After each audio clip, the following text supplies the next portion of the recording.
आप सबको जय श्री राम। अब मैं श्री रामचरितमानस को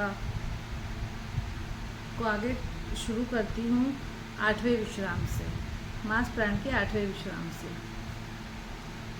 हाथ जोड़कर पहले हम अपने भगवान का आह्वान करेंगे। श्री रामचंद्र जी भगवान की जय, सीता मैया की जय।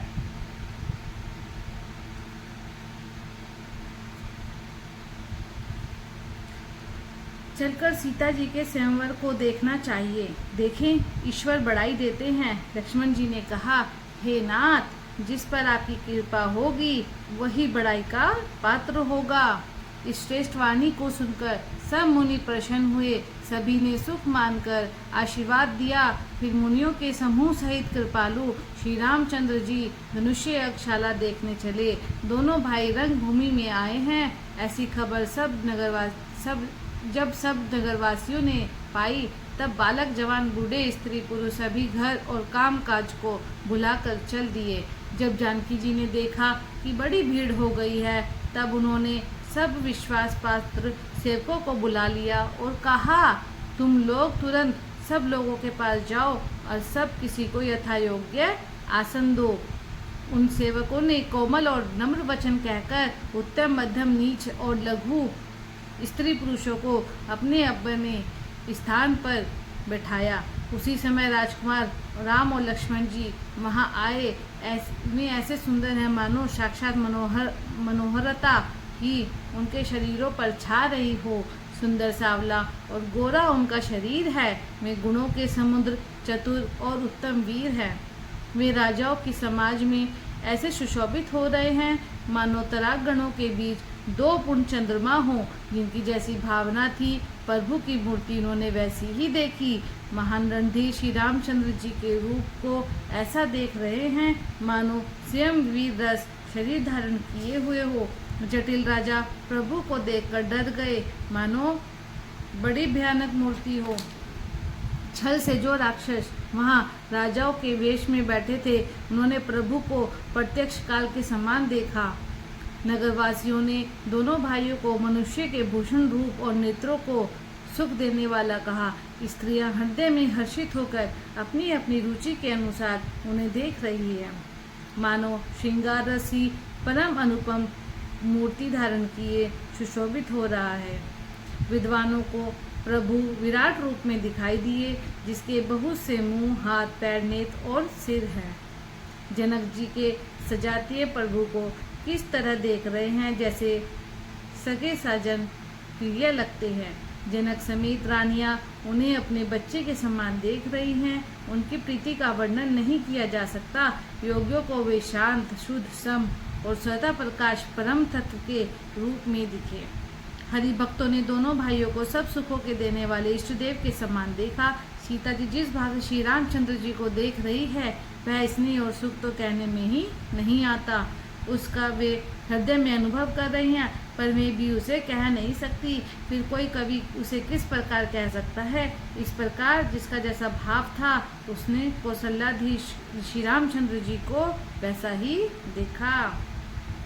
सुंदर, सावले और गोरे शरीर वाले तथा विश्व भर के नेत्रों को चुराने वाले कौशलाधीश के कुमार राज समाज में सुशोभित हो रहे हैं। दोनों मूर्तियां स्वभाव से ही मन को हरने वाली हैं। करोड़ों कामदेवों की उपमा भी उनके लिए तुच्छ है। उनके सुंदर मुख शरद के चंद्रमा की निंदा करने वाले हैं और कमल के समान नेत्र मन को बहुत ही भाते हैं। सुंदर चितवन कामदेवी मन को हरने वाली हैं। वे हृदय को बहुत ही प्यारी लगती हैं, पर उसका वर्णन नहीं किया जा सकता। सुंदर गाल हैं, कानों में चंचल कुंडल है, ठोड़ी और अधर सुंदर है, कोमल वाणी है। हंसी चंद्रमा की किरणों का तिरस्कार करने वाली है। भौहें टेढ़ी और नासिका मनोहर है। चौड़े ललाट पर तिलक झलक रहे हैं। बालकों को देखकर घोड़ों की पत्तियां भी लजा जाती हैं। पीली चौकोनी टोपियां सिरों पर सुशोभित है, जिनके बीच बीच में फूलों की कलियां बनाई हुई हैं। शंख के समान सुंदर गले में मनोहर 3 रेखाएं, जो मानो तीनों लोकों की सुंदरता की सीमा बता रही है। हृदयों पर गज मुक्ताओं के सुंदर कंठे और तुलसी की मालाएं सुशोभित हैं। उनके कंधे बैलों के कंधे की तरह हैं एंड सिंह की सी है और भुजाएं विशाल एवं बल की भंडार है। कमर में तरकस और पीताम्बर बांधे हैं, दाहिने हाथों में बाण और बाएं सुंदर कंधों पर धनुष तथा पीले यज्ञोपवीत सुशोभित है। नख से लेकर शिखा तक सब अंग सुंदर है, उन पर महान शोभा छाई हुई है। उन्हें देखकर सब लोग सुखी हैं, सखी हुए नेत्र एक टक है और तारे भी नहीं चलते। जनक जी दोनों भाइयों को देखकर हर्षित हुए। तब उन्होंने जाकर मुनि के चरण कमल पकड़ लिए, विनती करके अपनी कथा सुनाई और मुनि को सारी रंग भूमि दिखलाई। दोनों श्रेष्ठ राजकुमार जहाँ तहाँ जाते हैं, वहाँ सब कोई आश्चर्यचकित हो देखने लगते हैं। सबने राम जी को अपनी अपनी ओर ही मुख किए हुए देखा, परंतु इसका कुछ भी विशेष रहस्य को ही नहीं जान सका। मुनि ने राजा से कहा, रंगभूमि की रचना बड़ी सुंदर है। राजा प्रसन्न हुए और उन्हें बड़ा सुख मिला। सब मनों से एक मन अधिक सुंदर है, उज्जवल और विशाल था। राजा ने मुनि सहित दोनों भाइयों को उस पर बैठाया। प्रभु को देखकर सब राजा हृदय में ऐसे हार गए जैसे पूर्ण चंद्रमा के उदय होने पर तारे प्रकाशहीन हो जाते हैं।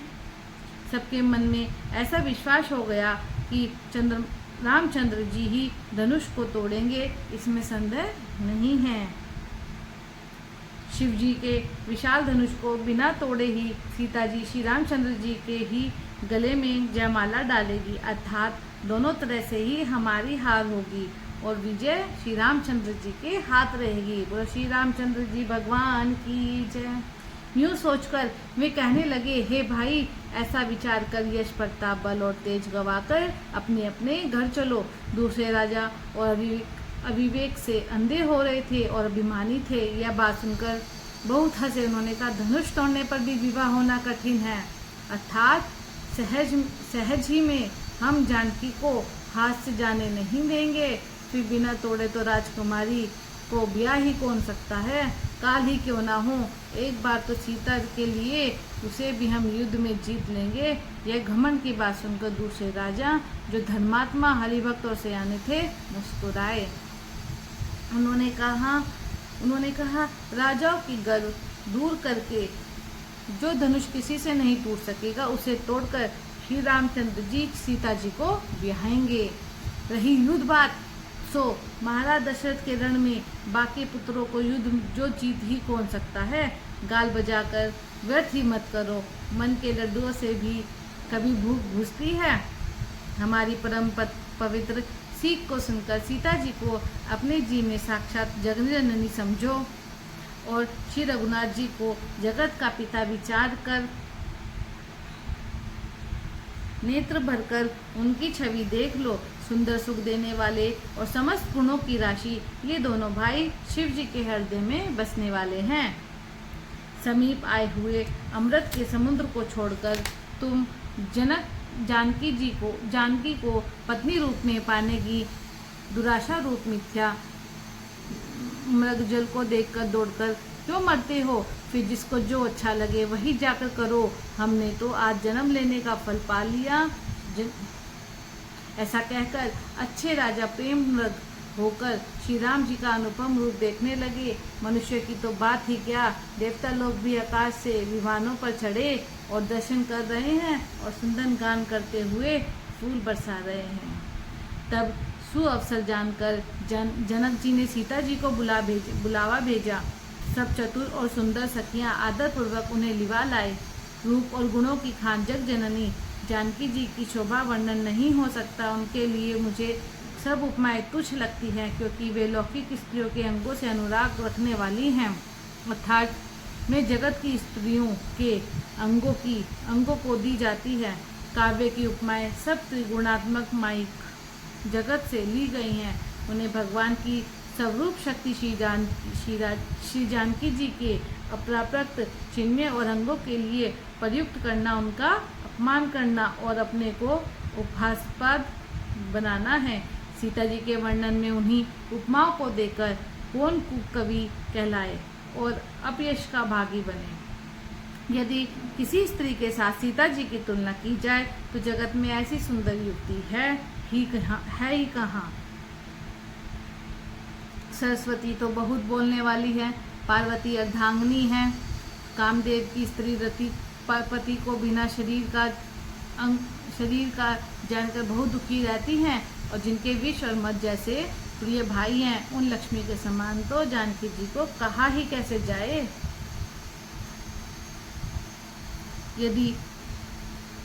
यदि छवि रूपी जिन लक्ष्मी जी की बात ऊपर कही गई है, वे निकली थी खारे समुद्र से, जिसको मथने के लिए भगवान ने अति कर्कश पीठ वाले कच्छप्पा का रूप धारण किया।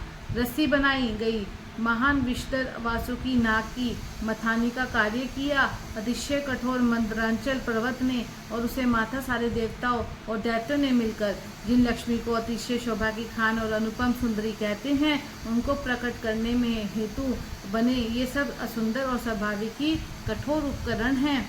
ऐसे उपकरणों से प्रकट हुए लक्ष्मी जी श्री जानकी जी की समता को कैसे पा सकती है। हाँ, इसके विपरीत यदि छवि रूपी अमृत का समुद्र हो, परम रूप में कच्छप हो, शोभा रूपी रस्सी हो, श्रृंगार पर्वत हो और स्वयं कामदेव अपने ही कर कमल से मथे, इस प्रकार जब सुंदरता और सुख की मूल लक्ष्मी उत्पन्न हो, तो भी कभी लोग उसे संकोच के साथ सीता जी के समान कहेंगे।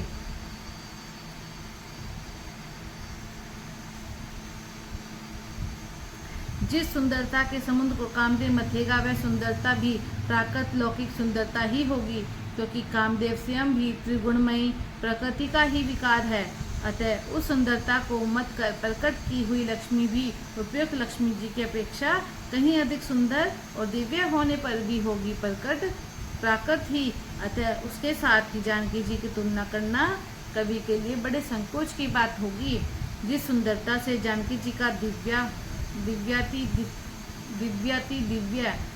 दिव्य विग्रह बना है, वह सुंदरता उपयुक्त सुंदरता से भिन्न प्रकृत है। वस्तुतः लक्ष्मी जी का प्रकृत रूप ही यही है। वह कामदेव के मथने में नहीं आ सकती, वह जानकी जी का स्वरूप ही है। अतः उनसे भिन्न नहीं और उपमा दी जाती भिन्न वस्तु के साथ इसके अतिरिक्त जानकी जी प्रकट हुई हैं। स्वयं अपनी महिमा से उन्हें प्रकट करने के लिए किसी भिन्न उपकरणी का अपेक्षा नहीं है, अर्थात शक्तिमान से अभिन्न है, अद्वैत तत्व है, अतएव अनुपम है। यही गूढ़ दार्शनिक तत्व भक्त शिरोमणि कवि ने इस अभूतोपमालकार के द्वारा बड़ी सुंदरता से व्यक्त किया है। सियानी सखियां सीता जी को साथ लेकर मनोहर वाणी से गीत गाती हुई चली। सीता जी के नवल शरीर पर सुंदर साड़ी सुशोभित है। जग जननी की महान छवि अतुलनीय है।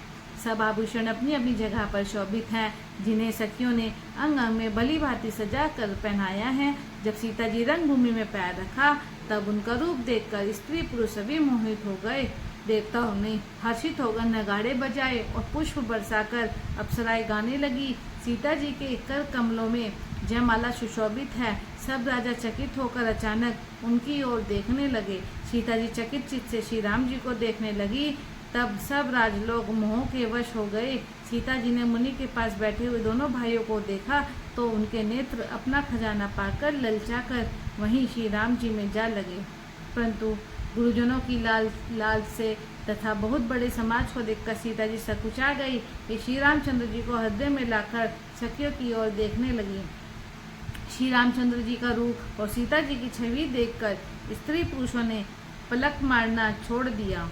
सभी अपने मन में सोचते हैं पर कहते सकुचाते हैं। मन ही मन में विधाता से विनय करते हैं, हे विधाता, जनक की मूर्ता को शीघ्र हर लीजिए और हमारी ही ऐसी सुंदर बुद्धि उन्हें दीजिए कि जिससे बिना ही विचार किए राजा अपना प्रण छोड़कर सीता जी का विवाह राम जी से कर दें। संसार उन्हें भला कहेगा, क्योंकि यह बात सब किसी को अच्छी लगती है। हट करने से अंत में भी हृदय जलेगा। सब लोग इसी लालसा में मगन हो रहे हैं कि जानकी जी के योग्य वर तो यह सांवला ही है। तब राजा जनक के बंदीजनों को बुलाया। वे विरुदावली गाते हुए चले आए। राजा ने कहा, जाकर मेरा प्रण सबसे कहो, भाट चले। उनके हृदय में कम आनंद न था। भाटों ने श्रेष्ठ वचन कहा,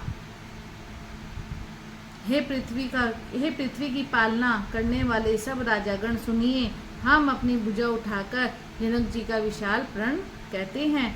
राजाओं की भुजाओं का बल चंद्रमा है, शिव जी का धनुष राहु है, वह भारी है, कठोर है, यह सबको विदित है।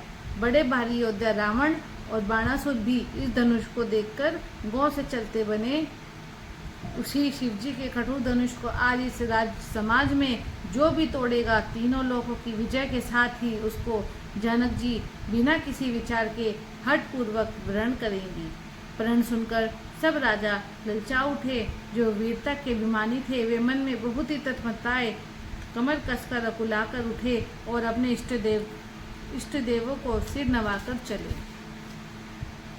वे तमकर शिव जी के धनुष की ओर देखते हैं और फिर निगाह जमा कर उसे पकड़ते हैं। करोड़ों भांति से जोड़ लगाते हैं पर वह उठता ही नहीं है। जिन राजाओं के मन में कुछ विवेक है वे धनुष के पास ही नहीं जाते। वे मूर्ख राजा तमकर धनुष को पकड़ते हैं परंतु जब नहीं उठता तो लजाकर चले आते हैं। मानो वीरों की भुजाओं का बल पाकर वह धनुष अधिक अधिक भारी होता जाता है।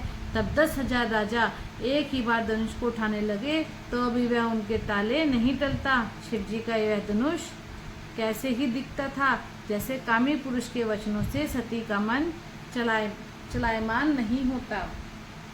सब राजा उपहास के योग्य हो गए, जैसे वैराग्य के बिना सन्यासी उपहास के योग्य हो जाता है। कीर्ति विजय बड़ी वीरता इन सबको वे धनुष के हाथों बस हारकर चले गए। राजा लोग हृदय से हारकर श्रीहीन हो गए और अपने अपने समाज में जा बैठे। राजाओं को देखकर जनक अकुला उठे और ऐसे वचन बोले जो मानो क्रोध में सने हुए थे। मैंने जो प्रण ठाना था उसे सुनकर दीप दीप के अनेकों राजा आए, देवता और दैत्य भी मनुष्य का शरीर धारण करके आए तथा शरीर और भी बहुत से रणधीर वीर आए, परंतु धनुष को तोड़कर मनोहर कन्या बड़ी विजय और अत्यंत सुंदर कीर्ति को पाने वाला मानो ब्रह्मा ने किसी को रचा ही नहीं। कहिए ये लाभ किसको अच्छा नहीं लगता, परंतु किसी ने भी शंकर जी का धनुष नहीं चढ़ाया। अरे भाई चढ़ाना और तोड़ना तो दूर रहा, कोई तिल भर भूमि भी छुड़ा न सका। अब कोई वीरता अभिमानी नाराज न हो। मैंने जान लिया पृथ्वी वीरों से खाली हो गई है, अब आशा छोड़कर अपने अपने घर जाओ। ब्रह्मा ने सीता का विवाह लिखा ही नहीं है। यदि प्रण छोड़ता हूँ तो पुण्य जाता है, इसलिए क्या करूँ, कन्या कुंवारी ही रहे। यदि मैं जानता हूँ कि पृथ्वी वीरों से शून्य है तो प्रण करके उपहास का पात्र ना बनता। जनक के वचन सुनकर सभी स्त्री पुरुष जानकी जी की ओर देखकर दुखी हुए, परंतु लक्ष्मण जी तमतमा उठे। उनकी भौहें टेढ़ी हो गई, होठ फड़कने लगे और नेत्र क्रोध से लाल हो गए। श्री रघुवीर जी के डर से कुछ कह तो सकते नहीं, पर जनक के वचन उन्हें बाण जैसे लगे। श्री रामचंद्र जी के चरण कमलों में सिर नवाकर वे यथार्थ वचन बोले, रघुवंशी कोई भी जहाँ होता है उस समाज में ऐसे वचन कोई नहीं कहता जैसे अनुचित वचन रघुकुल शिरोमणि श्री राम जी को उपस्थित जानते हुए भी जनक जी ने कहे हैं। ये हे सूर्य कुल रूपी कमल के सूर्य, सुनिए मैं स्वभाव ही से कहता हूँ, कुछ अभिमान करके नहीं। यदि आपकी आज्ञा पाऊँ तो ब्रह्मांड को गेंद की तरह उठा लूँ और उसे कच्चे घड़े की तरह फोड़ डालूं। मैं सुमेरु पर्वतों को मूली की तरह तोड़ सकता हूँ। हे भगवान, आपके प्रताप की महिमा से यह बेचारा पुराना धनुष तो कौन चीज है। ऐसा जानकर हे नाथ, आज्ञा हो तो कुछ खेल लूँ। उसे भी देखिए, धनुष कमल की डंडी की तरह चढ़ाकर उसे 100 योजन तक दौड़ा लिए चला जाऊं। हे नाथ, आपके प्रताप के बल से धनुष को कुक्कुर मुत्ते यानी बरसाती छत्ते की तरह तोड़ दूं। यदि ऐसा ना करूं तो प्रभु के चरणों की शपथ है, फिर मैं धनुष और तरकसों को कभी हाथों में कभी ना लूंगा। जो ही लक्ष्मण जी क्रोध भरे वचन बोले कि पृथ्वी डगमगा उठी और दिशाओं के हाथी कांप गए। सभी लोग और सब राजा डर गए। सीता जी के हृदय में हर्ष हुआ और जनक जी सकुचा गए। गुरु विश्वामित्र जी, ऋषि रघुनाथ जी और सब मुनि मन में प्रसन्न हुए और बार बार पुलकित होने लगे।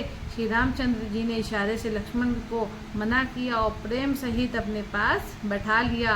विश्वामित्र जी ने शुभ समय जानकर अत्यंत प्रेम भरी वाणी से बोले, हे राम उठो, शिव जी का धनुष तोड़ो और हे तात जनक का संताप मिटाओ। गुरु के वचन सुनकर श्री राम जी ने चरणों में सिर नवाया। उनके मन में न हर्ष हुआ न विषाद और वे अपनी एड़ से जवान सिंह को भी लजाते हुए सहज स्वभाव से ही उठ खड़े हुए। मन रूपी उद्याचल पर श्री रघुनाथ जी रूपी बाल सूर्य के उदय होते ही सब संत रूपी कमल खिल उठे और नेत्र रूपी भोरे हर्षित हो गए। राजाओं की आशा रूपी रात्रि नष्ट हो गई। उनके वचन रूपी तारों के समूह का चमकना बंद हो गया। अभिमानी राजा रूपी कुमुद संकुचित हो गए और कपटी राजा रूपी उल्लू छिप गए। मुनि और देवता रूपी चकवे शोक रहित हो गए। वे फूल बरसाकर अपनी सेवा प्रकट कर रहे हैं। प्रेम सहित गुरु के चरणों की वंदना करके श्री रामचंद्र जी ने मुनियों से आज्ञा मांगी। समस्त जगत के स्वामी श्री राम जी सुंदर मत वाले श्रेष्ठ हाथी की सी चाल चलते स्वाभाविक ही चले। श्री रामचंद्र जी के चलते ही नगर भर के सब स्त्री पुरुष सुखी हो गए और उनके शरीर रोमांच से भर गए। उन्होंने पितरों और देवताओं की वंदना करके अपने पुण्यों का स्मरण किया। यदि हमारे पुण्यों का कुछ भी प्रभाव हो तो हे गणेश गोसाई, रामचंद्र जी शिव जी के धनुष को कमल की डंडी की भांति तोड़ डाले। श्री रामचंद्र जी को प्रेम के साथ देखकर और सखियों को समीप बुलाकर श्री सीता जी का माता स्नेहवश विलक कर ये वचन बोली, हे सखी, ये जो हमारे हितु कहलाते हैं वे भी सब तमाशा देखने वाले हैं। कोई भी गुरु विश्वामित्र जी को समझाकर नहीं कहता कि ये राम जी बालक हैं। इनके लिए ऐसा हट अच्छा नहीं। जो धनुष रावण और बाण जैसे जगत जी वीरों के हिलाए ना हिल सका, उसे तोड़ने के लिए मुनि विश्वामित्र जी का राम जी को आज्ञा देना और राम जी का उसे तोड़ने के लिए चल देना रानी को हट जान पड़ा। इसलिए वे कहने लगी, गुरु विश्वामित्र जी को कोई समझाता भी नहीं। रावण और बाणासुर ने जिस धनुष को छुआ तक नहीं, सब राजा घमंड करके हार गए। वही धनुष इस सुकुमार राजकुमार के हाथ में दे रहे हैं। हंस के बच्चे भी कहें मंदराचल पहाड़ उठा सकते हैं। और तो कोई समझाकर कहे या नहीं, राजा तो बड़े समझदार और ज्ञानी हैं। उन्हें तो गुरु को समझाने की चेष्टा करनी चाहिए थी, परंतु मालूम होता है राजा का भी सारा सियानापन समाप्त हो गया। हे सखी, विधाता की गति कुछ जानने में नहीं आती। यूँ कहकर रानी चुप हो रही। तब एक चतुर राम जी के महत्व को जानने वाली सखी कोमल वाणी से बोली, हे रानी, तेजवान को छोटा नहीं गिनना चाहिए। कहाँ घड़े से उत्पन्न होने वाले मुनि अगस्त्य और कहाँ अपार समुद्र, किंतु उन्होंने उसे सौंप लिया जिसका सूर्य सारे संसार में छाया हुआ है। सूर्यमंडल देखने में छोटा लगता है, पर उसके उदय होते ही तीन लोकों का अंधकार भाग जाता है। जिसके वश में ब्रह्मा विष्णु शिव और सभी देवता हैं, वह मंत्र अत्यंत छोटा होता है। महान मत वाले गजराज को छोटा सा अंकुश वश में कर लेता है। कामदेव ने फूलों का ही धनुष बाण लेकर समस्त लोगों को अपने वश में कर रखा है। हे देवी, ऐसा जानकर संध्या त्याग दीजिए। हे रानी, मुनि सुनिए, रामचंद्र जी धनुष को अवश्य ही तोड़ेंगे। सखी के वचन सुनकर रानी को विश्वास हो गया। उनकी उदासी मिट गई और श्री राम जी के प्रति उनका प्रेम अत्यंत बढ़ गया। उस समय श्री रामचंद्र जी को देखकर सीता जी भयभीत हृदय से जिस तिस से विनती कर रही है, वे व्याकुल होकर मन ही मन मना रही हैं कि हे महेश भवानी, मुझ पर प्रसन्न होइए। मैं आपकी जो सेवा की है उसे सफल कीजिए और मुझ पर स्नेह करके धनुष के भारीपन को हर लीजिए। हे गणों के नायक, वर देने वाले देवता गणेश जी, मैंने आज ही के लिए तुम्हारी सेवा की थी। बार बार मेरी विनती सुनकर धनुष का भारीपन बहुत ही कम कर दीजिए। श्री रघुनाथ जी की ओर देख देख कर सीता जी धीरज धरकर देवताओं को मना रही है। उनके नेत्रों में प्रेम के आंसू भरे हैं और शरीर में रोमांच हो रहा है। अच्छी तरह नेत्र भरकर श्री राम जी की शोभा देखकर फिर पिता के प्रण का स्मरण करके सीता जी का मन शुद्ध हो उठा। ओह, पिताजी ने बड़ा ही कठिन हठ ठाना है। वे लाभ हानि कुछ भी नहीं समझ रहे। मंत्री डर रहे हैं, इसलिए कोई उन्हें सीख भी नहीं देता। पंडितों की सभा में यह बड़ा अनुचित हो रहा है। कहाँ तो व्रत से भी बढ़कर कठोर धनुष, और वहाँ कहाँ ये कोमल शरीर किशोर श्याम सुंदर।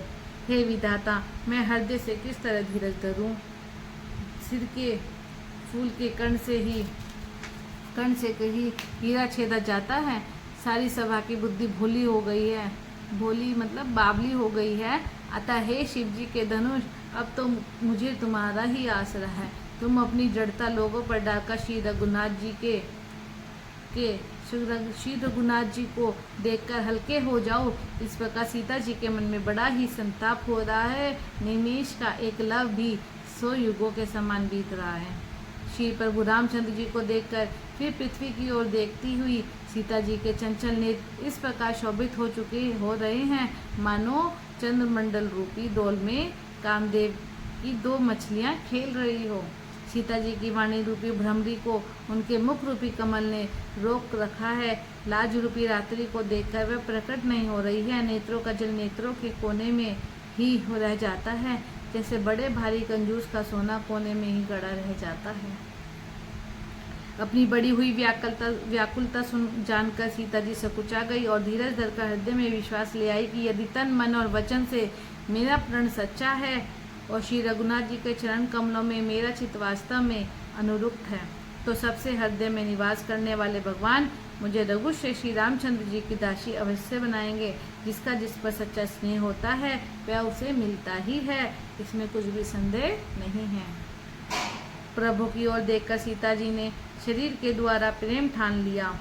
कृपा निधान श्री राम जी सब जान गए। उन्होंने सीता जी को देखकर धनुष की ओर कैसे ताका, जैसे गरुड़ जी छोटे से सांप की ओर देखते हैं। इधर जब लक्ष्मण जी ने देखा कि रघुकुल मणि श्री रामचंद्र जी ने शिव जी के धनुष की ओर ताका, तो वे शरीर से पुलकित हो ब्राह्मणों को चरणों से दबाकर निम्नलिखित वचन बोले।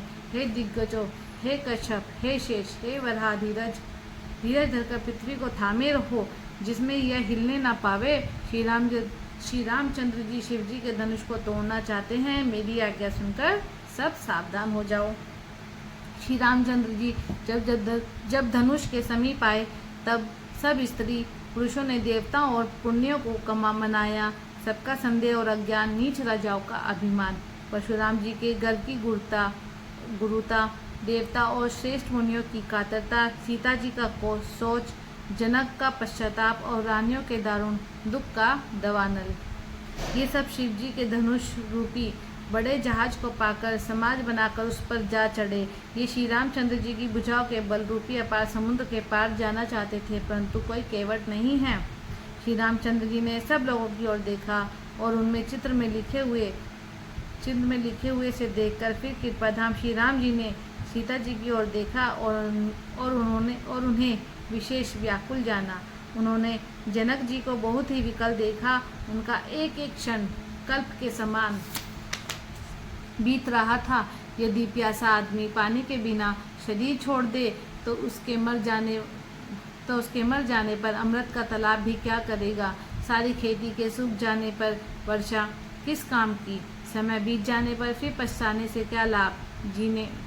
जी में ऐसा समझकर श्री राम जी ने जानकी जी की ओर देखा और उनका विशेष प्रेम लगकर वे पुलकित हो गए। मन ही मन उन्होंने गुरु को प्रणाम किया और बड़ी फुर्ती से धनुष को उठा लिया। जब उसे हाथ में लिया तब वह धनुष बिजली की तरह चमका और फिर आकाश में मंडल जैसा हो गया। लेते चढ़ाते और जोर से खींचते हुए किसी ने नहीं लखा। सबने श्री राम जी को धनुष खींचे खड़े देखा। उसी क्षण श्री राम जी ने धनुष को बीच से तोड़ डाला। भयंकर कठोरता ध्वनि से लोग भर गए, घोर कठोर शब्द से लोग भर गए। सूर्य के घोड़े मांग छोड़कर चलने लगे, दिग्गज चिंघाड़ने लगे, धरती डोलने लगी। शेष, वराह और कश्यप कलमला उठे। देवता, राक्षस और मुनि कानों पर हाथ रखकर सब व्याकुल होकर विचारने लगे। तुलसीदास जी कहते हैं, जब श्री राम जी ने धनुष को तोड़ डाला तब सब श्री रामचंद्र जी की जय बोलने लगे। बोलो श्री रामचंद्र भगवान की जय, सीता मैया की जय। शिव जी का धनुष जहाज है और श्री रामचंद्र जी की भुजाओं का बल समुद्र है। वे सारा समाज डूब गया जो मोहवश पहले इस जहाज पर चढ़ा था। वर्णन ऊपर आया है। प्रभु ने धनुष के दोनों टुकड़े पृथ्वी पर डाल दिए। यह देखकर सब लोग सुखी हुए। विश्वामित्र रूपी पवित्र समुद्र में, जिनमें प्रेम रूपी समुद्र अथाह जल भरा है, राम रूपी पूर्ण चंद्र को देखकर पुलकावली रूपी भारी लहरें बढ़ने लगी। आकाश में बड़े जोर से नगाड़े बजने लगे और देवनगाएं गान करने नाचने लगी। ब्रह्मा आदि देवता, सिद्ध मुनि, मुनीश्वर लोग प्रभु की प्रशंसा कर रहे हैं और आशीर्वाद दे रहे हैं। वे रंग बिरंगे फूल और मालाएं बरसा रहे हैं। किन्नर लोग रसीले गीत गा रहे हैं। सारे ब्रह्मांड में जय जयकारी ध्वनि छा गई, जिसमें धनुष टूटने की ध्वनि जान ही नहीं पड़ती। जहाँ तहाँ स्त्री पुरुष प्रसन्न होकर कह रहे हैं कि श्री रामचंद्र जी ने शिव जी के भारी धनुष को तोड़ डाला। श्री धीर बुद्धि वाले भाट मागध और सूत लोग विरुद्धावली का बखान कर रहे हैं। सब लोग घोड़े, हाथी, धन, मणि और वस्त्र निछावर कर रहे हैं। झांझ, मृदक, शंख, सैनाई, भेरी, ढोल और सुहाने नगाड़े आदि बहुत प्रकार के सुंदर बाजे बज रहे हैं। जहाँ तहाँ युक्तियाँ मंगल गीत गा रही हैं। सुखियों सहित रानियां अत्यंत हर्षित हुई, मानो सूखते हुए धान पर पानी पड़ गया हो। जनक जी ने सोचकर त्याग कर सुख प्राप्त किया, मानो तैरते तैरते थके हुए पुरुष ने था पा ली हो। धनुष टूटने जाने पर राजे लोग ऐसे श्रीहीन हो गए जैसे दिन में दीपक की शोभा जाती रहती है। सीता जी का सुख किस प्रकार वर्णन किया जाए, जैसे चाँद की स्वाति का जल पा गई हो। श्री राम जी को लक्ष्मण जी जिस प्रकार देख रहे हैं, जैसे चंद्रमा को चकोर का बच्चा देख रहा हो। तब शतानंद जी ने आज्ञा दी और सीता जी ने श्री राम जी के पास गमन किया। साथ में सुंदर चतुर सखियाँ मंगलाचार के गीत गा रही हैं। सीता जी बाल संगी की चाल से चली, उनके अंगों में अपार शोभा है। सखियों के बीच में सीता जी कैसी शोभित हो रही है, जैसे बहुत सी छवियों के बीच में माँ छवि हो। कर कमल में सुंदर जयमाला है, जिसमें विश्व विजय की शोभा छाई हुई है। सीता जी के शरीर में संकोच है, पर मन में परम उत्साह है।